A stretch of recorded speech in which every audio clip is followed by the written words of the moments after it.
Good evening students. जीत आइस के ऑनलाइन स्क्रीनिंग लाइव बैच में आपका स्वागत है। तो ये तो आप सभी को जानकारी है कि सब्जेक्ट से पहले स्क्रीनिंग का एग्जाम होता है और स्क्रीनिंग का एग्जाम एक पहला पड़ाव होता है। अगर इसको हम क्वालिफाई नहीं कर पाते तो जो गोल्डन अपॉर्चुनिटी सब्जेक्ट की होती है हम उससे वंचित हो जाते हैं। तो उसमें किस तरीके का पेपर आएगा, एक ऐसा ही पेपर जीत आइस की टीम ने बनाने का प्रयास किया है। तो कंप्लीट पेपर है ये, जैसे इसमें पूरा general study, history, polity, economics, geography, current affair भी है, इसमें रीजनिंग भी है, पेडागोजी का सेक्शन है। लेकिन इसमें हिंदी के क्वेश्चन नहीं रखे, वो अगले पेपर में दे देंगे। तो यहाँ पर इस पेपर में 60 क्वेश्चन है और बहुत ही शानदार पेपर बनाने का प्रयास किया गया है टीम के द्वारा। मैं उम्मीद करूंगा कि आपका बेहतर प्रदर्शन हो। आप एक कॉपी पेन लेकर बैठ जाइए। सारे क्वेश्चन अटेम्प्ट करने जरूरी नहीं है। अभी से आदत डालिए कि हमें कितने क्वेश्चन, कौन कौन से क्वेश्चन को टच करना है, किसको नहीं करना है। आज यही पेपर मैंने ऑफलाइन स्क्रीनिंग की क्लास में लिया तो कई बच्चों ने ऐसा किया कि उनके सही तो 20 थे और गलत उनके 30 थे। तो ऐसे में माइनस मार्किंग में हम फाइट से बाहर हो जाते हैं। अगर कोई क्वेश्चन नहीं आता तो ऐसे क्वेश्चन को टच करना है जो क्वेश्चन नहीं आते, जिनमें आप जानते हैं कि दो विकल्पों में से एक है, दो हो ही नहीं सकते, तो टच करना, वरना नहीं करना है। कितने आपके सही होते हैं, कितने गलत होते हैं, तो इसका रिकॉर्ड आपके पास होना चाहिए। अब मैं शुरुआत करता हूं तो आप लिखते रहिए। Okay, welcome. काफी लोग मेरे साथ जुड़ चुके हैं लाइव क्लास में। ज्योति राणा जी, रितु, काव्या बिष्ट, कमलेश यादव, राजकुमार, शीला राणा। बहुत, चलो कहां तक नाम लूंगा। मेरी ओर से सभी को शुभकामनाएं। क्वेश्चन देखिए, यहां पर दिया गया है वर्ष 1946 में पर्वतीय क्षेत्र, है ना, माउंटेनियस एरियाज के लिए अलग प्रशासनिक विभाग बनाने की किसने सिफारिश की थी? बनाने की किसने सिफारिश की थी? तो इसका आंसर क्या हो सकता है? प्लीज क्वेश्चन का नंबर भी डालते चलेंगे। इसका आंसर क्या हो सकता है? इसका आंसर क्या हो सकता है? काफी लोग मेरी आवाज सुन रहे हैं। क्वेश्चन आपके सामने स्क्रीन पे है, तो इसका राइट आंसर क्या होगा ये आप मुझे बताइए। देखिए, श्रीदेव सुमन भी यहाँ नाम दिया है, उसी समय के महत्वपूर्ण लोग हैं। पीसी जोशी भी यहाँ पर नाम दिया गया है, श्रीदेव सुमन, बद्रीदत्त पांडे। तो देखिए, इसका जो आंसर आ रहा है, पहले का आंसर जो है वो बी है, डरना नहीं है। पीसी जोशी पहले लोग थे, कामरेड नेता, जिन्होंने यहाँ की मांग की थी, उत्तराखंड की। लेकिन बद्रीदत्त पांडे इसका आंसर है, ये ध्यान रखना, बद्रीदत्त पांडे। और इन्हें, बद्रीदत्त पांडे को हम गढ़वाल केसरी के नाम से भी जानते हैं। 20 का आंसर। क्वेश्चन नंबर 2, परमार वंश, है ना, का फाउंडर कौन था? देखिए, परमार वंश की बात की जा रही है। परमार वंश, है ना, का फाउंडर कौन है? तो दूसरे का बी कह रहे हैं, आरती जी, ज्योति राणा बिल्कुल राइट आंसर है, कनकपाल है। और नियर अबाउट 1855 एडी की बात थी जबकि ये बात है। नेक्स्ट, पूर्वी धौली गंगा किसकी सहायक नदी है? यहां पर देखिए, इंग्लिश में भी है, टर्मोलॉजी को डिक्टेट करने का प्रयास किया गया है। पूर्वी धौली गंगा किसकी सहायक नदी है? ठीक है ना। ईस्टर्न धौली गंगा किसकी सहायक नदी है? तो इसका आंसर क्या हो सकता है? कुछ लोगों का आंसर ए आ रहा है, ए। अब सभी का आंसर पूर्वी धौली गंगा किसकी सहायक नदी है? कुछ का ए आ रहा है, कुछ का बी। लेकिन जहां तक मेरा मानना है, इंसान गलतियों का घर होता है, गलती भी हो सकती है, लेकिन मेरा मानना है कि काली नदी की सहायक नदी है। काली नदी इसका आंसर होगा।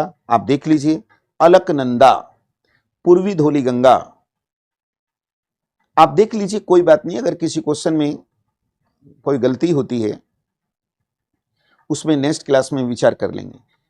देखिए, भारत में जैव विविधता यानी बायोडाइवर्सिटी का एक संवेदनशील स्थान कौन सा माना जाता है? यहाँ क्वेश्चन नंबर 4 दिया गया है। यहाँ पर क्वेश्चन नंबर 4 का answer Kamlesh Yadav G D कह रहे हैं, D. Kamlesh Yadav G D कह रहे हैं और रूहानी बिष्ट, शीला जी बिल्कुल राइट आंसर है, वेस्टर्न घाट इसका आंसर है। वेस्टर्न घाट इसका आंसर दिया गया है, बिल्कुल सही आंसर दे रहे हैं। क्वेश्चन नंबर 5 देखिए, प्रायद्वीपीय भारत, पेनिनसुला इंडिया में सबसे लंबी नदी कौन सी है? पेनिनसुला आप जानते हैं कि भारत 3 ओर से जल से घिरा है, यानी इस एरिया की बात कर रहे हैं तो इसकी सबसे लंबी जो नदी है वो कौन सी है? इसकी सबसे लंबी नदी कौन सी है? आप गोदावरी, 5 का सी, बहुत जबरदस्त प्रदर्शन, गोदावरी, बिल्कुल सही कह रहे हैं, गोदावरी। ये दक्षिण भारत की भी सबसे लंबी नदी है, 1465 किलोमीटर इसकी लंबाई है। तमिलनाडु का जो सी कोस्ट है उसे किस नाम से जाना जाता है? तमिलनाडु, तमिलनाडु की सी कोस्ट को किस नाम से जाना जाता है, ये आप मुझे बताएंगे। तमिलनाडु, देखिए तमिलनाडु, तमिलनाडु, तो तमिलनाडु, अभी देखता हूं आपका आंसर क्या आ रहा है। 6 का डी आ रहा है, कोरोमंडल, बिल्कुल बिल्कुल ठीक है, बिल्कुल। तो कोंकण कोस्ट तो महाराष्ट्र गोवा है, मालाबार जो आप देख रहे हैं, मालाबार केरला वाला बेल्ट है, तो बिल्कुल सही आंसर दे रहे हैं आप। आगे की ओर बढ़ते हुए, कौन सा राज्य समूह भाखड़ा नागल परियोजना से जल प्राप्त करता है? तो भाखड़ा नागल डैम ये पंजाब में है, सतलुज नदी के ऊपर, ठीक है। तो इसका जो जल है वो कौन कौन से राज्यों में यहाँ पर जाता है? देखिए इसमें दिल्ली नहीं दिया, लेकिन दिल्ली में भी इसका जल जाता है। दिल्ली की बात करते हैं तो 7 का सी कह रहे हैं ज्योति राणा जी, और बहुत ही सही आंसर आपका हरियाणा, पंजाब और राजस्थान। अब स्टूडेंट्स, इंडियन कॉन्स्टिट्यूशन का एक क्वेश्चन आ गया है, भारत के संविधान के किस आर्टिकल्स के अनुसार राज्य के राज्यपाल द्वारा मुख्यमंत्री को नियुक्त किया जाता है? तो आप आंसर देंगे। ये आप जानते हैं कि राज्यपाल बहुमत दल के नेता को सीएम चुनते हैं और सीएम के परामर्श पर अन्य मंत्रियों की नियुक्ति करते हैं, जिससे मिलकर काउंसिल ऑफ मिनिस्टर बनती है, जिससे मिलकर काउंसिल ऑफ मिनिस्टर बनती है। काउंसिल ऑफ मिनिस्टर की बात करें तो ए याद आता है, लेकिन यहां मुख्यमंत्री की नियुक्ति की बात हो रही है और गवर्नर काउंसिल ऑफ मिनिस्टर के परामर्श पर काम करते हैं, उसके अध्यक्ष सीएम होते हैं। लेकिन ये इसका आंसर नहीं है, यहां पर मुख्यमंत्री की नियुक्ति, और इसका राइट आंसर बी है, आर्टिकल 164। 8 का ए आंसर नहीं है, 8 का बी आंसर है। 8 के ए की बात करता हूं तो यहां पर काउंसिल ऑफ मिनिस्टर की बात आती है और यहां पर प्रधानमंत्री की नियुक्ति की बात की गई है, तो वो आर्टिकल 164। 8 का ए नहीं, बी इसका आंसर है, बी इसका आंसर है। देखिए उत्तराखंड लोक सेवा आयोग यूकेपीएससी के प्रथम अध्यक्ष कौन थे? तो क्वेश्चन नंबर 9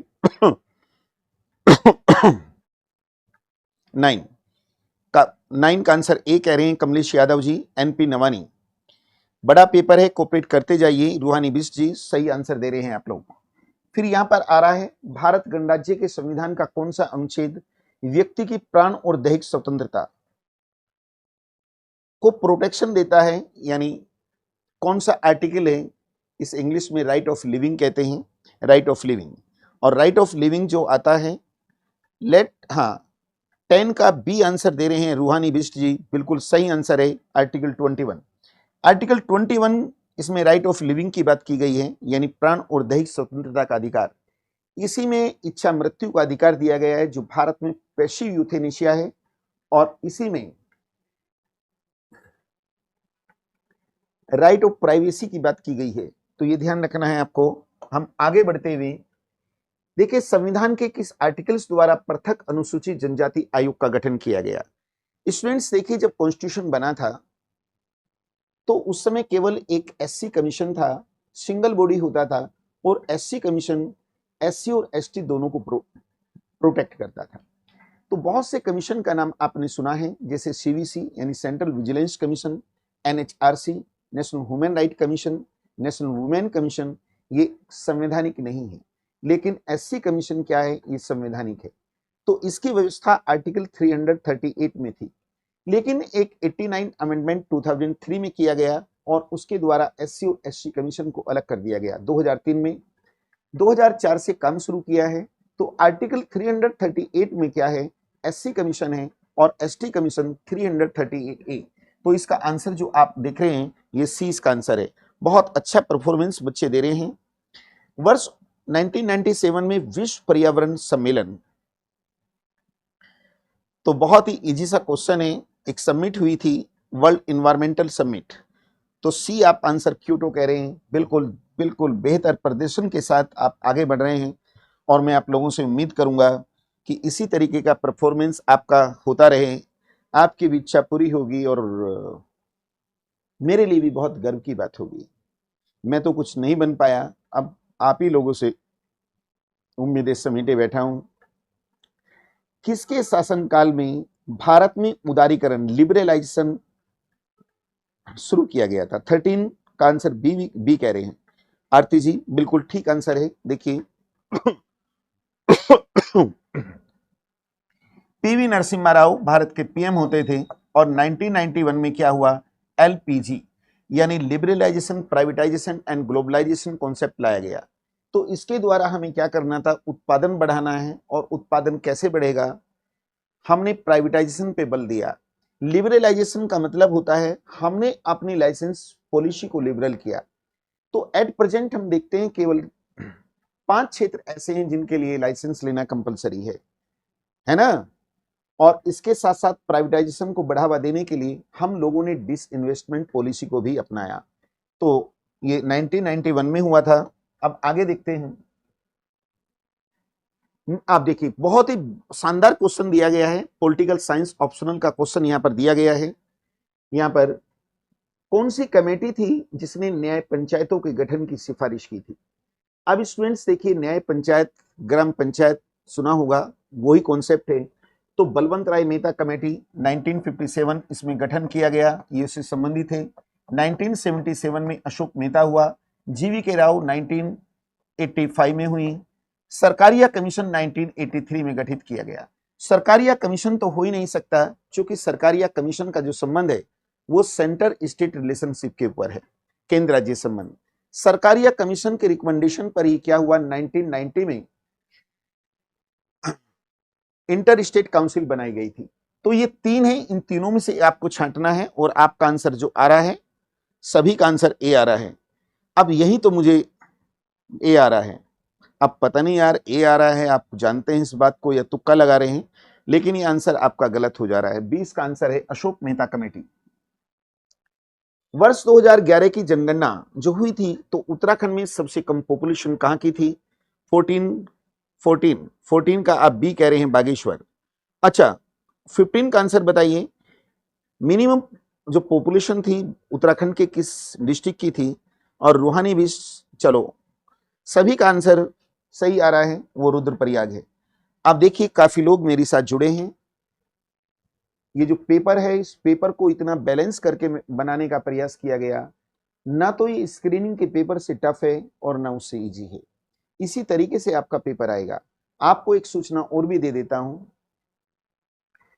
कल कैलेंडर कमीशन ने जारी कर दिया है। अपर पीसीएस का एग्जाम भी होना है, लोअर पीसीएस का भी होना है, आरओ का भी एग्जाम होना है। ठीक, जो आप स्क्रीनिंग की तैयारी कर रहे हैं उसका सिलेबस लगभग वही है। तो जीत आईएएस में आप देखते भी होंगे, जो भी आपकी स्क्रीनिंग की क्लास चल रही है, कुछ सब्जेक्टों की क्लास चल रही है, तो हमारी क्लास का लेवल थोड़ा सा डीप रहता है, यानी हवा में ऊपर हो गया। तो हमेशा ध्यान रखिए, डीप पढ़ने का प्रयास कीजिए। जितना हम डीप जाते हैं कॉन्सेप्ट इतने ही क्लियर होते हैं। ठीक, shortcut road always injurious to man health. हमें शॉर्टकट नहीं लगाना है, हमें प्रॉपर पढ़ाई करनी है। आगे देखते हैं। देखिए यहां पर देखिए मानव विकास सूचकांक दिया गया है। तो यहां पर देखिए ये जो मानव विकास सूचकांक, तो इसमें आप जानते हैं ये जो मानव विकास सूचकांक है इसे यूएनडीपी तैयार करता है, यूनाइटेड नेशन डेवलपमेंट प्रोग्राम। तो इसके द्वारा क्या निकाला जाता है? HDI, human development index. तो ह्यूमन डेवलपमेंट इंडेक्स देखिए, इसका जो कॉन्सेप्ट दिया था इसे यूएनडीपी तैयार करती है। और भारत के संदर्भ में यदि राज्यों की बात करते हैं तो उसे नीति कमीशन तैयार करता है। इस कॉन्सेप्ट को पाकिस्तान के एक अर्थशास्त्री थे महबूबुल हक, उन्होंने दिया था। तो इसमें 3 चीज देखी जाती हैं। अब देख रहा हूं आपके आंसर क्या रहे हैं। कोई डी कह रहा है, कोई ए कह रहा है। अभी तक जो आंसर कुछ बी कह रहे हैं, अभी तक आंसर सही नहीं आया है। इसमें 3 चीज देखी जाती हैं, ये तो ये ध्यान रखना है। इसमें लाइफ एक्सपेक्टेंसी यानी इसमें जीवन प्रत्याशा देखी जाती है। जीवन प्रत्याशा, जीवन यानी औसत आयु क्या है, और वो तभी बढ़ती है यदि वहां पर हेल्थ फैसिलिटी होती है। तीसरा इसमें देखी जाती है पर कैपिटल इनकम यानी प्रति व्यक्ति आय, और प्रति व्यक्ति आय बढ़ती है तो लिविंग स्टैंडर्ड बढ़ता है। और तीसरा होता है लिटरेसी रेट यानी साक्षरता, साक्षरता। तो देखिए ये 3 चीज किसमें आती हैं, तो इसका आंसर क्या होगा? सी इसका आंसर है। सी इसका आंसर है। अभी इकोनॉमिक्स आपका नहीं हुआ है, वहां आप देखेंगे। आगे की ओर बढ़ते हुए, ब्रिक संघ, ब्रिक यूनियन किस वर्ष ब्रिक्स में परिवर्तित हुआ? तो स्टूडेंट्स देखिए, ये जो ब्रिक है, ब्रिक BRIC, यानी ब्राजील, रसिया, इंडिया और चाइना। लेकिन बाद में क्या हुआ, एस का मतलब साउथ अफ्रीका भी जुड़ा। तो ये परिवर्तित कब हुआ है? तो देखिए यहां पर, चलो इसका आंसर 16वें का क्या, अरे यार अगर एक क्वेश्चन आपका गलत हो जाता है तो आप डर जाते हैं और अपने कदम पीछे हटा लेते हैं, तो ये बहादुरों की निशानी बिल्कुल भी नहीं है। सी इसका आंसर कह रहे हैं, कमलेशी। तो यहां मैं आपको बताना चाहूंगा कमलेशी,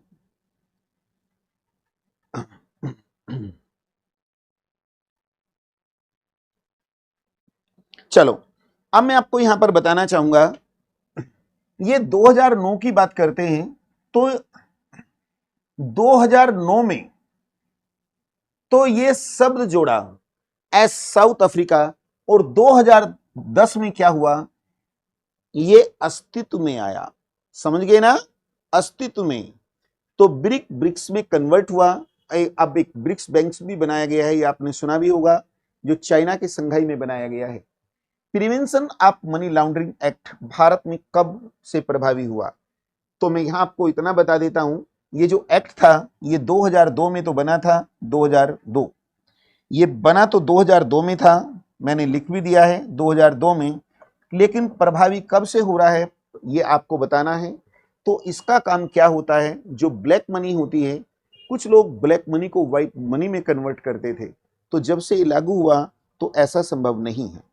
तो 17 का आप डी कह रहे हैं, 2005 बिल्कुल राइट आंसर है। तो इसका आंसर डी है। आगे की ओर बढ़ते हुए, उत्तराखंड पशुधन विकास बोर्ड का प्रशिक्षण केंद्र कहां पर है? तो देखिए, चारों उत्तराखंड के देहरादून, कालसी, ऋषिकेश और हरिद्वार 4 विकल्प दिए गए हैं। तो स्पीड बढ़ा के रखिए, क्वेश्चन नंबर 19 का बी कह रहे हैं आप, ऋषिकेश। हाँ, देहरादून भी कुछ किताबों में दिया है, लेकिन ऋषिकेश आपने देखा होगा कि हरिद्वार और ऋषिकेश के बीच में जो श्यामपुर है वहां पर यह है। कौन सी वेव्स यांत्रिका यानी मैकेनिक्स तरंग है? यांत्रिक तरंग कौन सी है, तो ये आपको बताना है। क्वेश्चन नंबर 20 साइंस का क्वेश्चन है, एक क्वेश्चन डाल दिया गया है यहां पर। क्वेश्चन नंबर 20 का आंसर क्या हो सकता है? चलो यार सूरज भाई, रूहानी बिस्ट, आपके अलग अलग आंसर आ रहे हैं, लेकिन यार मुझे तो पता था मैकेनिकल वेव्स जो हैं। आय हाय, अब तुम कहोगे गुरुजी ने तो हमारा आंसर ही गलत कर दिया, तुम नाराज हो जाओगे, लेकिन मैं क्या कर सकता हूं यार, तुम्हें गलत दिशा भी तो नहीं दे सकता ना।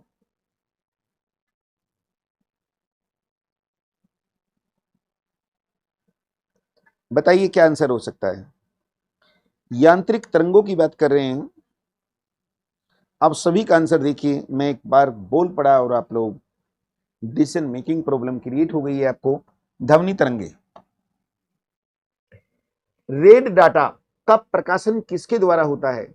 बेटे ये जो कुछ प्रजातियां जो विलुप्त हो गई हैं, ठीक है ना, तो उसका डिटेल रहती है इसमें।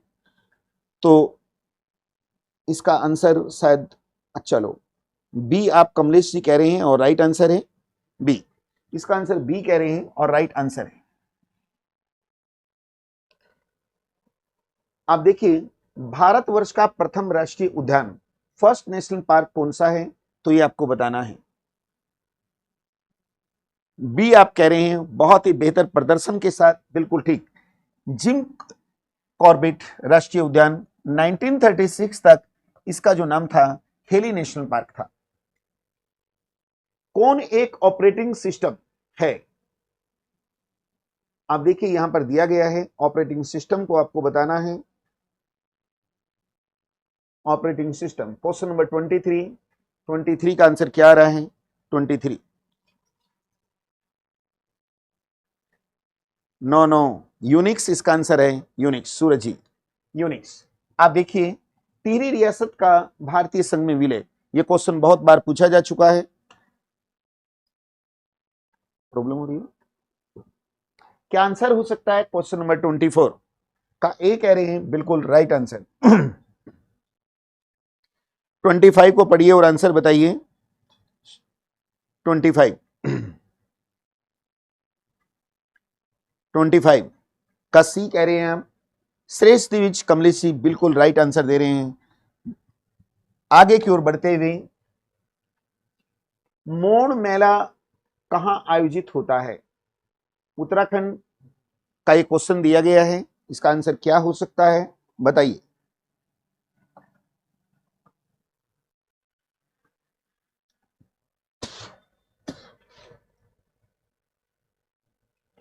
देखिए 26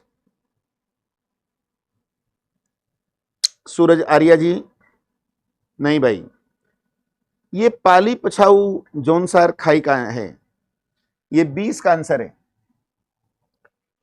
एस्ट अंगेस्ट आर्ट्स जो ऑटोबायोग्राफी है, बताइए किसकी है ये क्वेश्चन भी पूछा जा चुका है उत्तराखंड में कई बार। क्वेश्चन नंबर, शीला राणा जी उत्तर काशी के अंदर तो नहीं है कहीं, है जौनसार एरिया, ऐसा हो सकता है, लेकिन प्रॉपर अगर स्थान की बात करें तो बी आंसर है। देखिए सानिया मिर्जा, इसका आंसर सानिया मिर्जा, सी की सी, सानिया मिर्जा की ऑटोबायोग्राफी है ये। आगे देखेंगे, हिस्ट्री के क्वेश्चन कुछ यहां पर रखे गए हैं। यूनानी लेखक जस्टिन ने सेंडोकोटस किसे नाम दिया?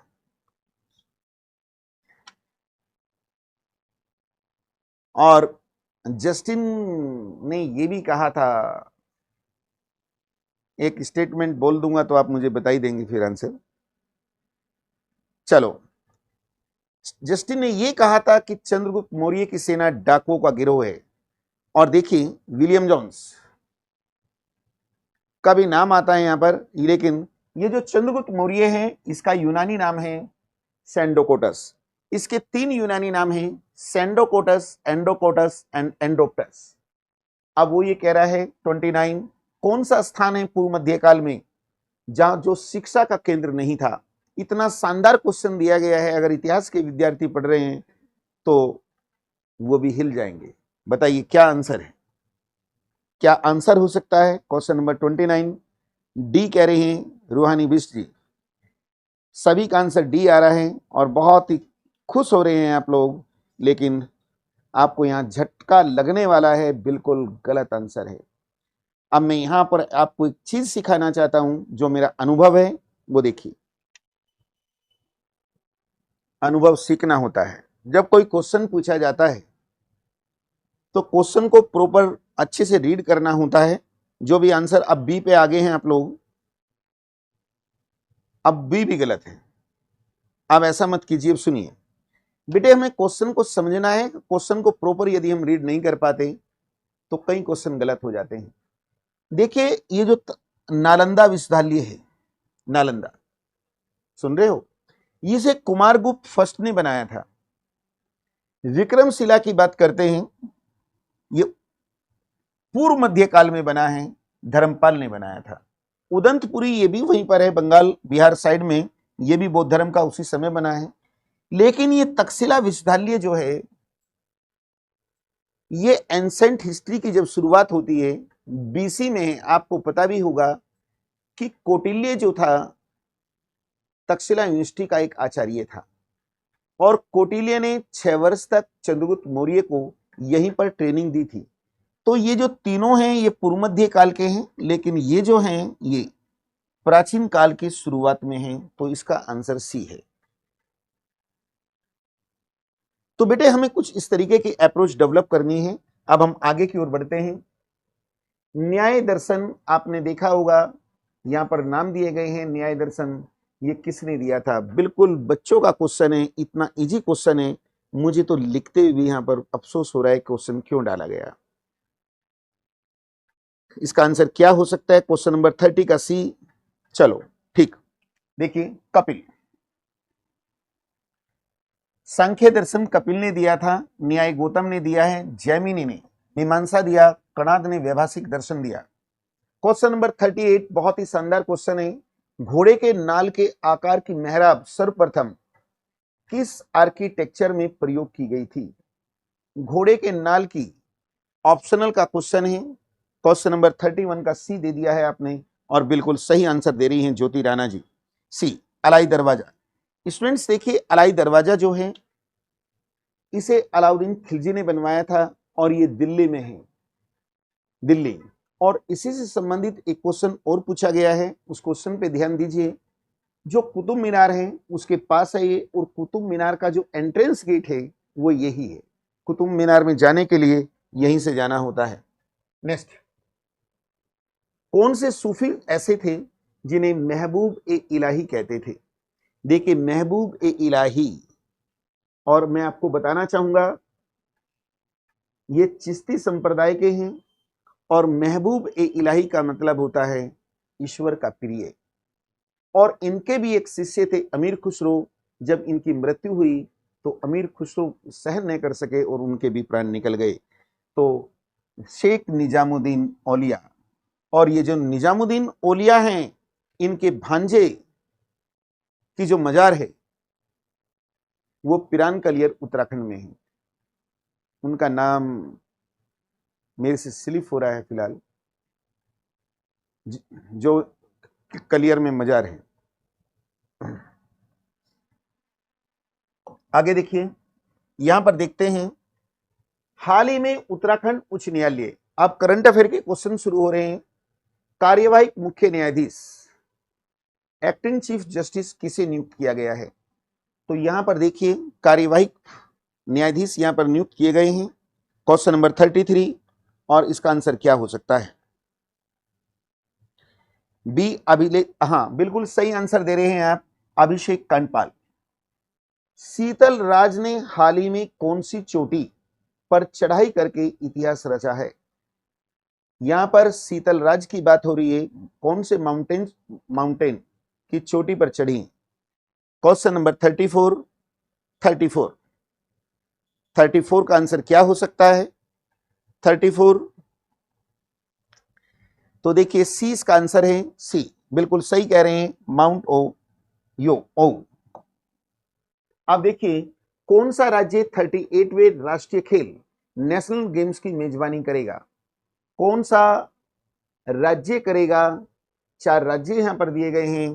क्वेश्चन नंबर 35, डी रूहानी बीस्ट। बहुत जबरदस्त परफॉर्मेंस कुछ बच्चों का मैं देख रहा हूं, कुछ क्या अधिकांश बच्चे हैं, और आप लोगों की सफलता मेरी व्यक्तिगत सफलता भी होगी, मैं उम्मीद करूंगा ऐसे ही बेहतर करते रहिए।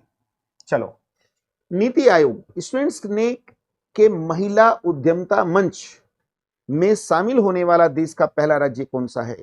आप जानते हैं आजकल वुमेन एम्पावरमेंट का जमाना चल रहा है, तो ये जो नीति कमीशन है इसने महिलाओं को उद्यमी बनाने के लिए, उद्यमी जानते हैं यानी इंडस्ट्रियल एरिया में इनका बेहतर प्रदर्शन हो, तो नीति आयोग ये काम कर रहा है। और इसका आंसर डी, आप तेलंगाना, ये तेलंगाना इसका आंसर है।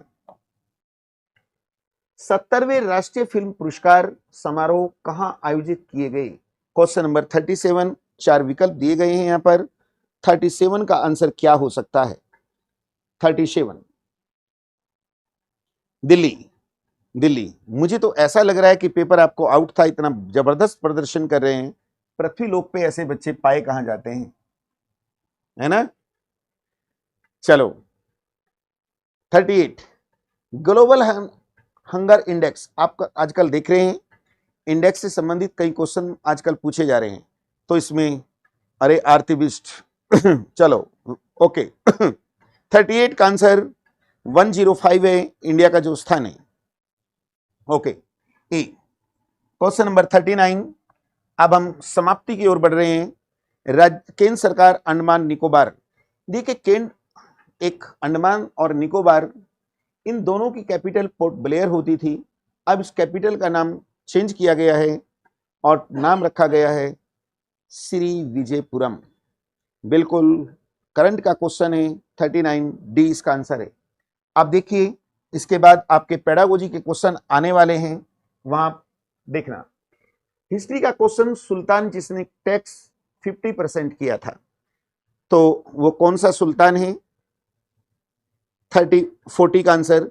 यहां कुछ बताना चाहूंगा, इन टैक्स को याद करना है। एंसेंट हिस्ट्री के जितने शासक हिंदू राजा हैं उन्होंने टैक्स 1/6 रखा था, यह ध्यान रखना। जो दिल्ली सल्तनत के शासक थे वो 2 टैक्स लेते थे, एक खराज लेते थे और हिंदू किसानों से खराज लेते थे, खराज, वो टैक्स रेट 1/3 था।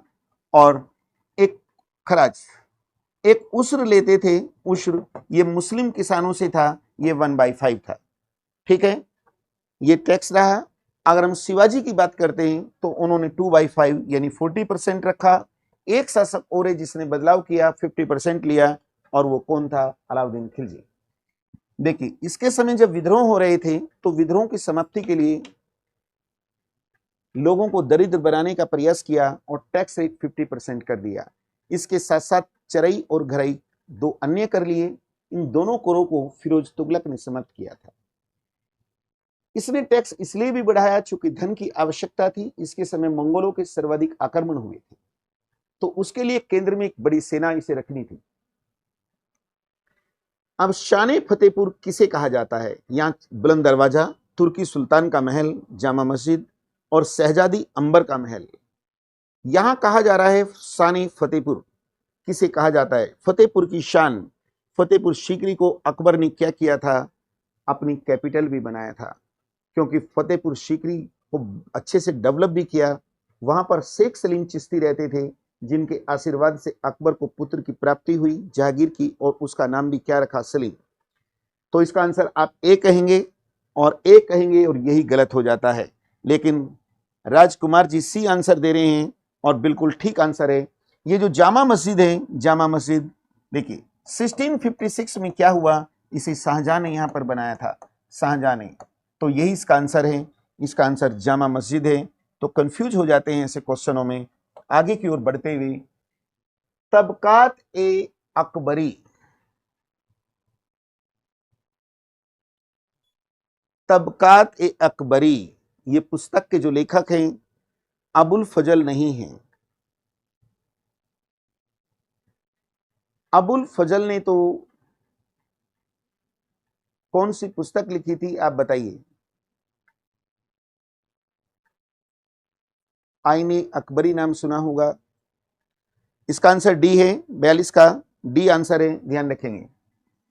43 किस सिख गुरु ने, बहुत इजी क्वेश्चन है, खालसा, ये गुरु गोविंद जी हैं।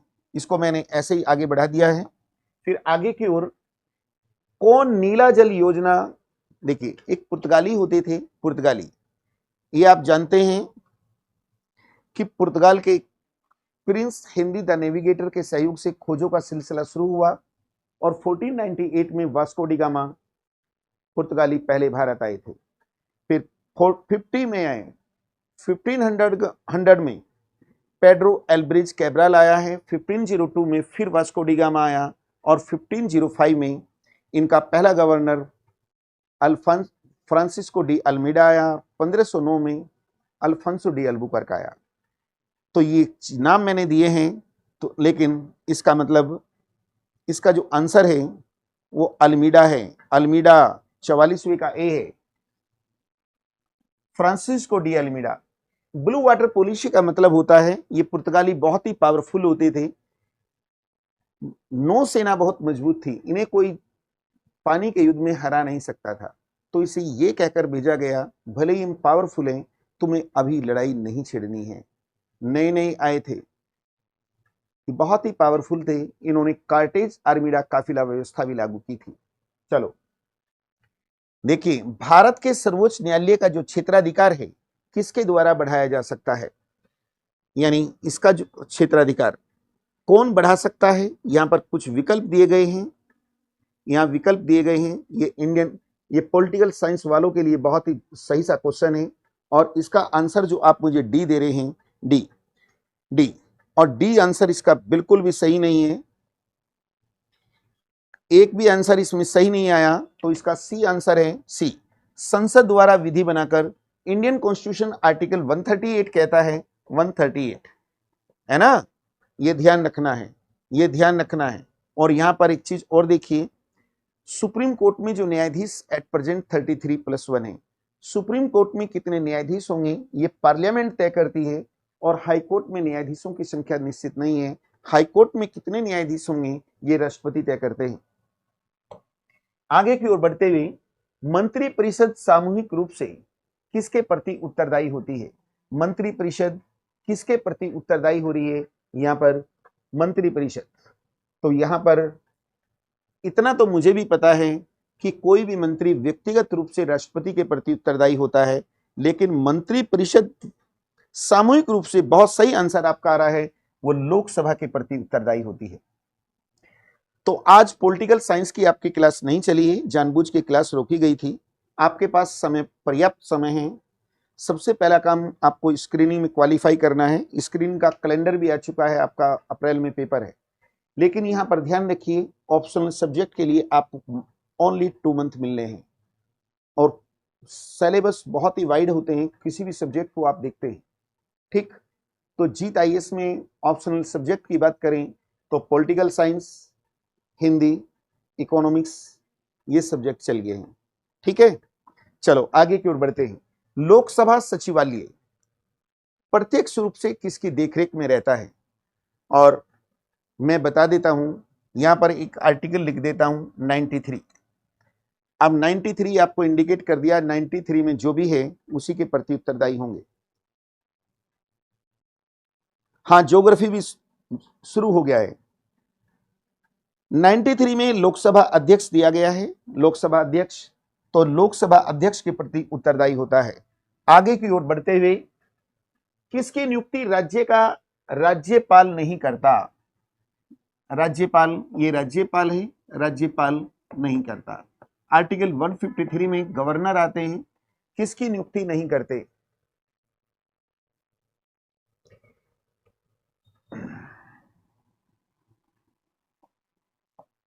मैं इतना भी आपको इशारा कर देता हूं, यानी chief minister, member of public state public service commission, justice of high court and attorney general and advocate general, किसकी नियुक्ति राष्ट्रपति नहीं करते? 48 का आंसर आप देख लीजिए। बहुत कंफ्यूजिंग का क्वेश्चन है, और मैंने आपके कंफ्यूज को आसान बनाने के लिए यहां पर लिख भी दिया है। तो क्वेश्चन को बहुत अच्छे से हमें पढ़ना होता है। जब मैंने एक वर्ड लिख के तो आपकी समस्या का समाधान ही कर दिया है। तो यहाँ आरती भट्ट, रूहानी बिष्ट, 2 नाम आए हैं, याद रखना ये सही आंसर है, बाकी गलत है। देखिए, हाई कोर्ट के जस्टिस और सुप्रीम कोर्ट के जस्टिस दोनों की नियुक्ति प्रेसिडेंट करते हैं, है ना, लेकिन हाई कोर्ट के जो जस्टिस होते हैं, यदि उन्हें ओथ की बात करते हैं, शपथ, तो वो गवर्नर दिलाते हैं। किसके अंतर्गत भारतीय संविधान सभा? अरे कुछ भी नहीं है यार, बच्चों का क्वेश्चन है, क्या इस पे बताऊं मैं। 1946 में कैबिनेट मिशन भारत आया था, कैबिनेट मिशन आया, और इसकी रिकमेंडेशन पर कॉन्स्टिट्यूशन असेंबली बनाई गई थी। इसमें 3 सदस्य थे, स्टेफोर्ड क्रिप्स, पैथिक लॉरेंस और एबी अलेक्जेंडर। इसने पाकिस्तान की मांग को भी स्वीकार नहीं किया था। चलो आगे की ओर बढ़ते हैं। आगे की ओर बढ़ते हुए, गणदेश सेवा संघ का गठन किसने किया था? गणदेश सेवा संघ, उत्तराखंड के 2 क्वेश्चन हैं, यहां पर क्या आंसर हो सकता है?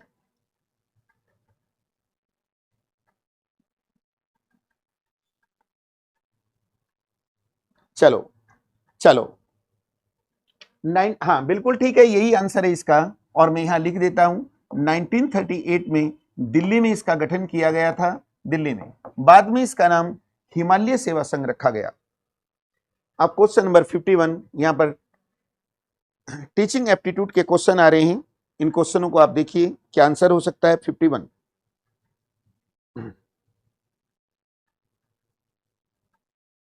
बी आंसर दे रहे हैं, बिल्कुल राइट आंसर दे रहे हैं, बी। बी इसका आंसर है 52। शिक्षण विधि अच्छी है, 52 में छांटना है। 52 प्लीज क्वेश्चन का नंबर डालते रहेंगे राकेश प्रसाद जी, सूरज आर्या जी, शीला राणा। 52 का आंसर बी आप कह रहे हैं, संगोष्ठी एवं परियोजना, बिल्कुल राइट आंसर है। अब 53, अध्यापक शिक्षण सामग्री का उपयोग करता है क्योंकि। 53 का आंसर क्या हो सकता है? 53।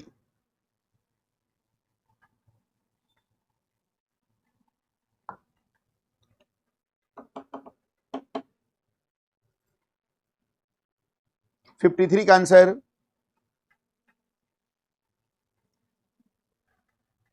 हाँ बिल्कुल राइट आंसर। अब देखिए एक लहर सी चलती है, जब ए लिखते हैं तो आप ए लिखते चले जाते हैं, लेकिन बी लिख रहे हैं तो बी इसका आंसर है, बिल्कुल राइट आंसर।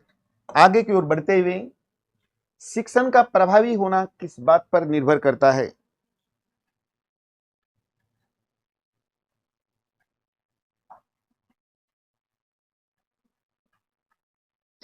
अब स्टूडेंट्स देखिए प्रभावी होना, अब चार विकल्प दिए हैं। शिक्षक की योग्यता, देखिए मान लीजिए शिक्षक योग्य तो है लेकिन प्रेजेंटेशन बेहतर नहीं है तो मजा नहीं आता है। शिक्षक का व्यक्तित्व, ठीक है व्यक्तित्व पर्सनैलिटी में बहुत सी चीजें आती हैं, उसका हस्तलेख, लेकिन शिक्षा का जो विषय बोध होता है, मान लीजिए कोई आदमी बातें तो छल्लेदार फेंकता है, लेकिन अगर टीचिंग परफॉर्मेंस की बात करते हैं तो विषय को प्रॉपर संबोधित नहीं कर पाता।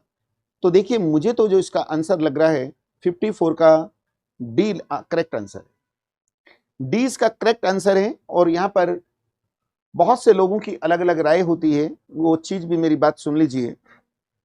हमें स्टूडेंट बनना है, हम मेरी बात सुनिए, अगला क्वेश्चन तभी आप देखेंगे। हमें स्टूडेंट बनना है, स्टूडेंट बन के ही, शिष्य बन के ही शिक्षा ली जाती है। अगर हम मठाधीश बन जाते हैं तो हम कुछ नहीं सीख पाते, कुछ चीज सीखने के लिए शिष्य बनना पड़ता है। जब YouTube पे वीडियो जाती है तो मैं बहुत लोगों के कमेंट भी कई बार देखता हूं, मान लीजिए क्वेश्चन सही है और वो आंसर कह रहे हैं कि नहीं ये नहीं ये होगा, ये तो गलत बता दिया, तो इसका मतलब ये थोड़ा ही होता है कि मैं आपके अकॉर्डिंग बताऊंगा। ऐसा नहीं होता है। तो डी इसका आंसर है। देखिए कौन सी एक अच्छे प्रश्न पत्र की विशेषता नहीं है? क्वेश्चन नंबर 55, प्रश्न पत्र की हाँ देखिए अब सभी के आंसर अलग अलग हैं, लेकिन मुझे क्यों लग रहा है कि इसका आंसर बी है। 55 का बी आंसर है, व्यक्ति निष्ठा। अब आगे की ओर बढ़ते हुए 5 क्वेश्चन और बचे हैं यहां पर, 6 क्वेश्चन। संप्रेषण यानी कम्युनिकेशन शब्द की उत्पत्ति किससे हुई है? 56। तो देखिए 56 का आंसर ए है, ए। अब 57 पे आ जाते हैं। कम्युनिस्ट जो शब्द ग्रहण किया गया है ये किस भाषा से लिया गया है? 57 और मुझे लग रहा है 57 का ए आंसर है लैटिन। सही सही आंसर आप दे रहे हैं। फिर है कम्युनिस्ट से क्या तात्पर्य है? कम्युनिस्ट तो विभिन्नता है, सामान्य है, संवेदना है, शिष्टाचार। क्वेश्चन नंबर 58 का आंसर क्या हो सकता है? लेकिन रूहानी बिश जी थोड़ा स्पीड भी मेरी ज्यादा हो रही है ना, आप अपने विवेक से काम कीजिए, लेकिन मुझे तो इसका आंसर बी लग रहा है, सामान्य। और राइट आंसर बी है। आरती भट्ट जी, प्रीति गोस्वामी, नाराज मत होना कि गुरुजी ने मेरा आंसर गलत काट दिया है, बी इसका आंसर है, बी। आगे की ओर बढ़िए। हाँ यहां क्वेश्चन मैंने चेंज किया है, तो यहां पर 3 क्वेश्चन रीजनिंग के दिए हैं और लास्ट क्वेश्चन है 3, और इसका आंसर बताने का प्रयास करेंगे। अरे रूहानी बिस्ट बहन, ठीक है, बहुत अच्छी बात है। चलो हाँ 59 का आंसर क्या हो सकता है? 3 रीजनिंग के क्वेश्चन है, 3।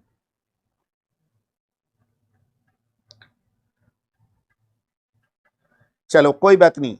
चलो देखिए हमने यहां पर क्या किया है, हमने क्या किया, 7 × 7 49, 4 9 जा 36, 3 6 जा 18 और 1 8 जा 8, तो इसका आंसर सी आ गया है।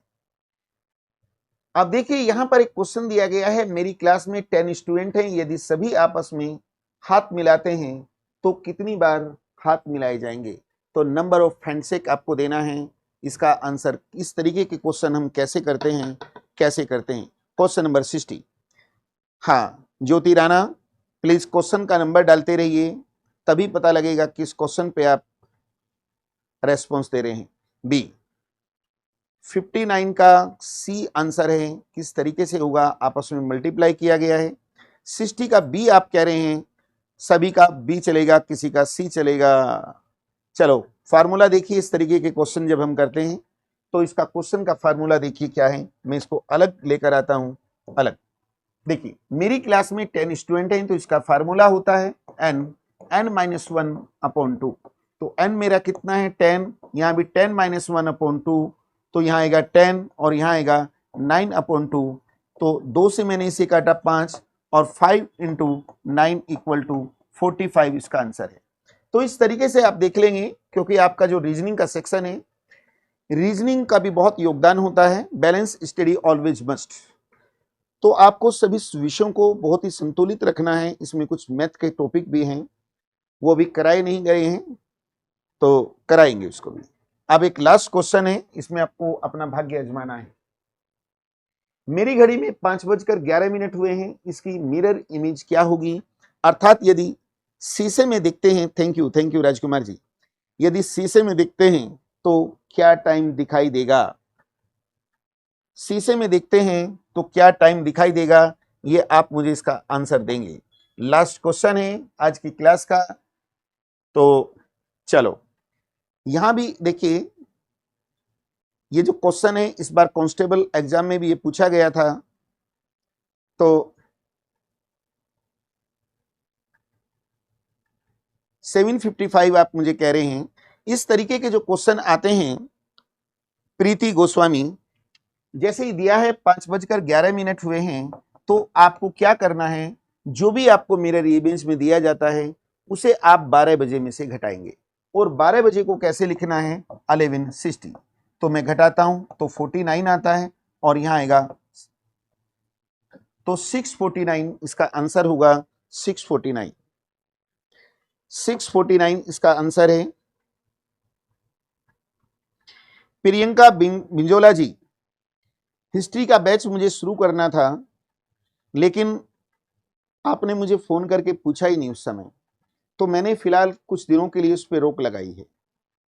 और देखिए मैं आपको एक चीज बताना चाहूंगा, मैंने आईएएस के जितने भी मेंस लिखे हैं, मेरा हिस्ट्री ऑप्शनल सब्जेक्ट होता था प्री में, मेंस में हिस्ट्री और पब्लिक एडमिनिस्ट्रेशन होता था। जीत आईएएस में एक सब्जेक्ट को एक ही टीचर पढ़ाता है, लेकिन इसे दुर्भाग्य मानिए या सौभाग्य मानिए कि मैं इंडियन कॉन्स्टिट्यूशन और हिस्ट्री की क्लास लेता हूं। टीचर मैं हिस्ट्री का ही हूं, ठीक समझ गए ना।